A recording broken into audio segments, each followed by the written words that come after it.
기획기사를 줬어. 내 인터뷰까지 다 줬는데 기자간담까지 했어. 근데 이놈이 딴 얘기 썼어.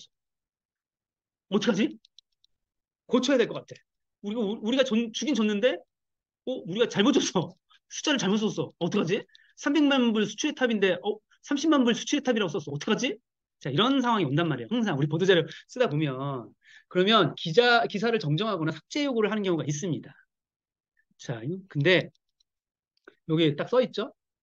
정정 및 삭제는 애초에 받아들여지기 어렵다. 게다가 보도자료를 줬잖아요. 그렇죠?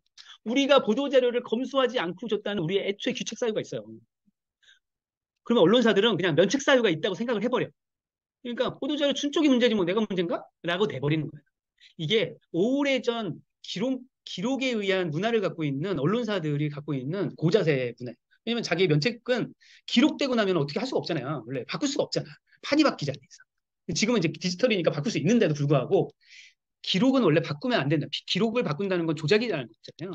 그래서 기록을 하는 신문사 기자들은 절대 자기가 원래 썼던 거를 수정하거나 변형하거나 삭제한다는 것 자체를 아주 치욕스럽게 생각해요. 검증하지 못했다고 생각하고 그거를 내가 문제가 될 수 있다는 거를 누구도 검증 과정에서 걸러내지 못했다는 시스템의 오류라고 생각하고 그걸 다 인정해버리는 꼴이 돼버려요. 그 단순한 보도자료 하나 가지고 너무 과대하게 생각하는 거라고 생각할 수도 있지만 심각할 수 있는 거죠. 그 사람들 입장에서는. 그래서 거부하는 반응이 먼저 나올 수 있다라는 거예요. 그래서 조용히 기자 개인에게 조용히 물어봐야 되는 거예요. 이거 쓰셨던데, 저희가 30만 불 스트레탑이 아니라 300만 불인데 저희가 30만 불을 보냈어요. 죄송해요. 영 하나만 더 붙여주시면 안 될까요? 라고 그냥 조용히 얘기하시면, 그래요? 팩트가 틀린 거니까. 영 하나 붙일 수 있죠. 기자가. 온라인 전용 기사였다면. 그거를 다 보는 단체 메일에다가 데스크도 다 보는데, 아니, 우리 로 쓰시면 어떻게 하십니까? 이렇게 보내는 순간 시스템이 뭉개버리는, 항의가 돼버린다. 그러면 이게 조직 간에 분쟁이 생기는 이상한 상황이 벌어집니다. 그러지 마시고 개별적으로 살짝 물어보시고 정정이 안 된다. 그러면 그 기록만 남겨두세요. 우리가 정정 요청을 했다. 그 기자에게. 그 기자에게 정정 요청을 했는데 씹혔다. 하루 지났는데. 그러면 그 데스크한테 바로 또 이거 이랬는데 기자님이 못 보셨나 보다. 이거 좀 수정했으면 좋겠다. 라고 한 번 더 요청을 하고 또 안 먹힌다. 대세에 지장 없으면 그냥 가요. 예. 어쩔 수 없어. 안 먹혀. 아니면 그다음부터는 신고 들어가야죠. 예. 그 정도로 에너지를 써야 될 일인지는 좀 판단해 보셔야죠. 예, 실제로. 그래서 보통은 이제 삭제보다는 주요한 내용 삭제나 전체 내용 변경, 추가적인 내용의 보도자료 요청 등으로 바꾸는 경우가 종종, 특히 이제 온라인은 뭐 지면의 한계 뭐 이런 건 별로 없기 때문에 옛날 걸 밀어버리고 새로운 걸로 교체한다거나 하는 경우로 많이 교체하는 경우가 종종 있습니다. 자, 이제 명백한 오류일 경우에는 개별 요청한다고 했잖아요. 이제 명백한 오류, 이제 팩트의 오류, 뭐 명승원을 맹승원으로 썼어. 명백한 오류야. 벤처스퀘어 맹승원 대표, 이거 명백한 오류. 그러니까 이거는 잘못했잖아요. 이렇게 얘기할 수 있지 않아요? 근데 벤처스퀘어 명승원 대표는 벤처 생태계를 갉아먹는 좀비 이렇게 썼어 기사가. 그럼 이거는 뭔가 이상해. 악의적인 것 같아. 이럴 때는 어떻게 할까요? 근데 근거가 예를 들면 어, 강의 하나에 60만 원짜리야. 뭐 이런 식으로 썼어. 팩트는 또 다른 건 아니야. 근데 그걸 평가를 그렇게 썼어. 그럼 이거 뭐가 문제냐? 이 사람의 기자의 평가도 있잖아요. 그러면 반론 보도를 할 것이냐. 포인트가 다르면 그걸 그렇게 보는 게 아니라 다르게 표현할 수 있다. 우리는 이런 의도였다라고 반론을 할 수도 있고 아니면 네가 명백하게 잘못된 이야기를 하고 있다라고 이야기를 할 수가 있습니다. 그럴 경우에는 감정적으로 대항하거나 협박할 필요가 없어요. 그냥 이 무엇이 잘못됐고 우리가 반론할 것이 무엇인지를 갖고 반론 보도 요청을 한 다음에 반론 보도 요청이 안 받아들여질 경우에 반론 보도 요청이 안 받아들일 경우에는 우리는 언론중재위원회에 반론 보도 요청 청구를 할 것이다. 이거는 법적 조치이고 그거는 이거 자체가 뭐랄까 사법적인 요청이 아니고 행정 요청이기 때문에 문제가 되지도 않고 벌금이나 이런 게 나오지 않습니다. 그리고 상대방에게 금전적인 해를 끼치지도 않아요. 그래서 이 정도에서 마무리되면 괜찮아요.